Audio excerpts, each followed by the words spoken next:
Now, earlier, I spoke to the legendary dragon, Deborah Meaden. She's famously changed her lifestyle, gone vegan, only wears the clothes she already owns and never travels in any vehicle that isn't green. But, I said to her, surely that's quite a pricey lifestyle for most people. Too pricey for most, isn't it?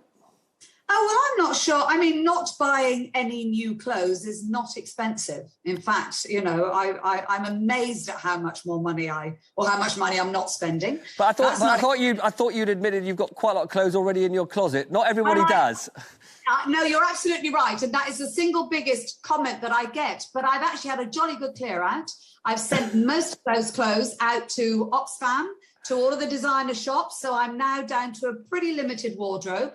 And actually, just because the very fact that I can afford to buy new clothes and I've decided not to buy new clothes, I think, you know, that has validity as well. So it's not, that bit isn't expensive. And actually the way I think the circular economy is going with fashion, I think that's going to become much more cost effective, you know, renting clothes. So I think that's great. Veganism isn't expensive. It is time expensive. That's the thing I've realised. You can't pop in and grab something off the shelves. So it is time expensive, not necessarily money expensive. Except that for protein, for example, the farming industry is not really set up in a really efficient way to deliver cheap protein, you know, other than through meat. I mean, surely you'd accept that actually we just do have to change the structure of agriculture if we're all really going to eat less meat and get the nutrition we need. Absolutely. I mean, that is absolutely bang on the point, you know, but the truth of the matter is that there is now evidence that people are moving towards more plant-based diets. So whereas before it was sort of the crazy green me's that were actually doing it, people want, you know, there is a whole industry surging out of this. And therefore it's showing farmers that there is a different way of farming because there is a proper and genuine market. That doesn't make it more expensive. Now, some would say there is no more important issue right now than keeping global warming below that 1.5%.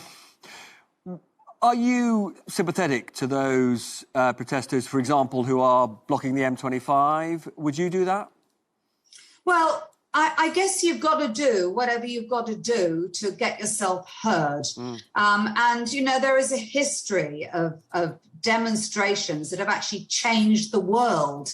And I think if you engage with the government and you get no response, you turn it up a gear and you get no response, and you turn it up a gear and you get no response. I do have sympathy with people thinking, what have I got to do to actually get ourselves heard? And I'm afraid it's tipped to the point of people having to disrupt other people's lives. Could you see yourself joining them? When I was a child, when I was 12 years old, we had Dutch elm disease, and I was sitting, you know, I was the one climbing up the tree and sitting in our elm tree because I didn't want it shut down. So I suspect I would be one of those people, yes.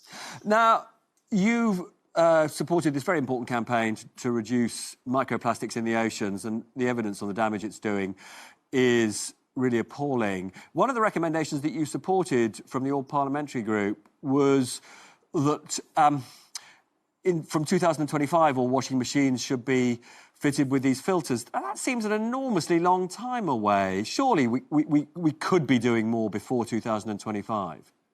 Well, you're right. I mean, we've got to stop it at source. So, you know, we need to be creating less microplastic, you know, fibres. Fashion needs to play their part. They need to start using more natural fibres as opposed to these synthetic fibres. So that end of it needs to happen. And there's sort of transition moments, and we've got things like the guppy bag, which means you can wash your washing in it and it reduces your microfibers by 54%. So, you know, there is a transition period. But I think, to be fair to the washing machine industry, you know, it's a big change. There are something like 840 million washing machines in this world. You know, that is a lot to suddenly say, OK, this has to happen now.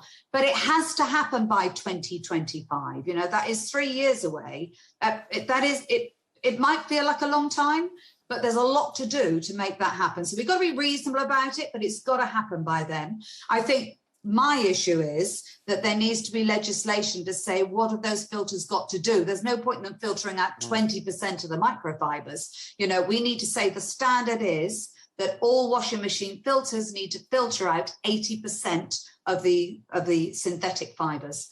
And we've only got about 2 seconds. Boris Johnson, action on climate change, marks out of 10 so far.